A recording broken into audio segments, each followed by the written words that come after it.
नमस्कार। आज हम लोग आए हुए हैं चित्रकूट में और यहाँ पर ये जो नदी आपको दिख रही है, इस नदी का नाम है मंदाकिनी। इस नदी का नाम जरूर आप याद रखिए, इस नदी का नाम है मंदाकिनी। और जो तुलसीदास जी की रामचरितमानस जो लिखी गई थी वो इसी मंदाकिनी नदी के किनारे लिखी गई थी। बोला जाता है कि चित्रकूट के धाम पर वही संतन की भीड़, तुलसीदास चंदन घसें तिलक करें रघुवीर। तो वो जो चीज़ बोली गई थी वो तुलसीदास जी के द्वारा इसी मंदाकिनी नदी पर बोली गई थी।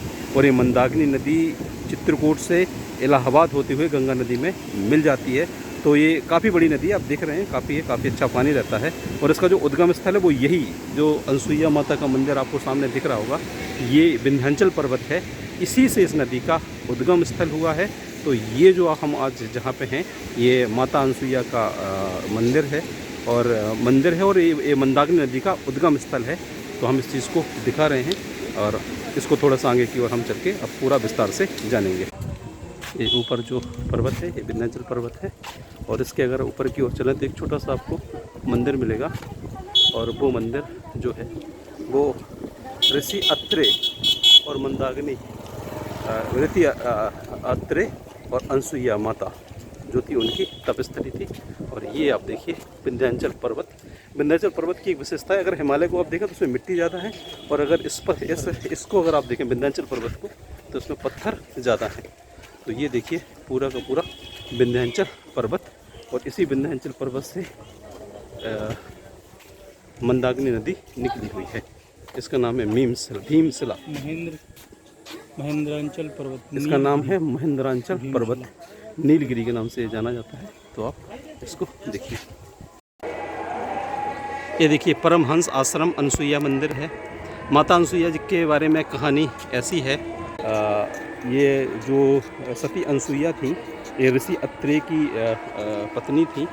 ऋषि अत्रेय की जो अनसुईया पत्नी थी ये इनसे देवता जब इनसे मिलने के लिए आते हैं और इनकी तपस्या से देवता काफ़ी खुश हो जाते हैं तो वो अनसुईया माता से वर मांगने के लिए कहते हैं।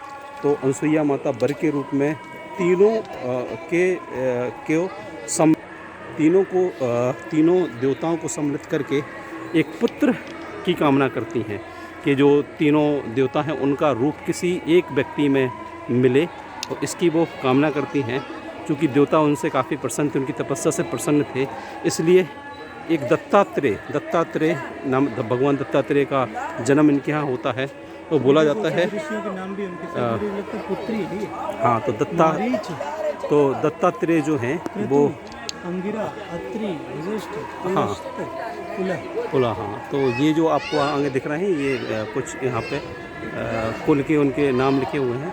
तो बोला जाता है कि वो तीनों देवताओं के सम्मिलित रूप जिन्हें बोला जाता है दत्तात्रेय, उनका इस जगह पर जन्म होता है मंदाकिनी नदी के किनारे।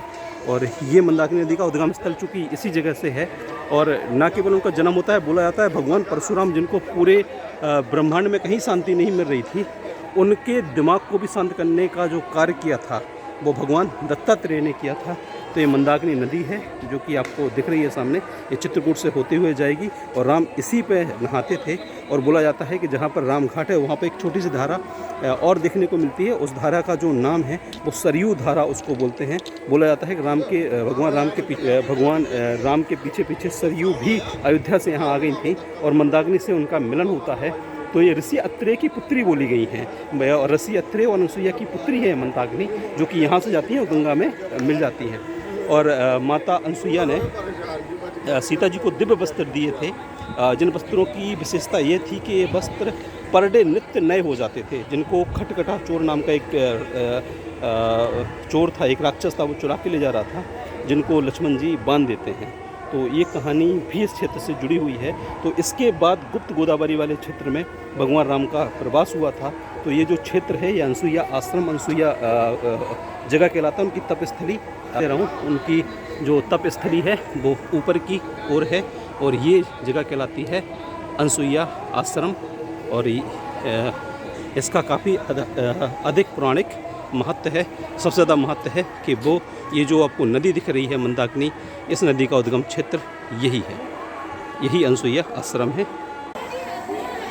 ये हम लोग आ रहे हैं ऋषि माता अनसुईया और ऋषि अत्रेय के आश्रम में। और सामने जो आपको दिखाया गया है,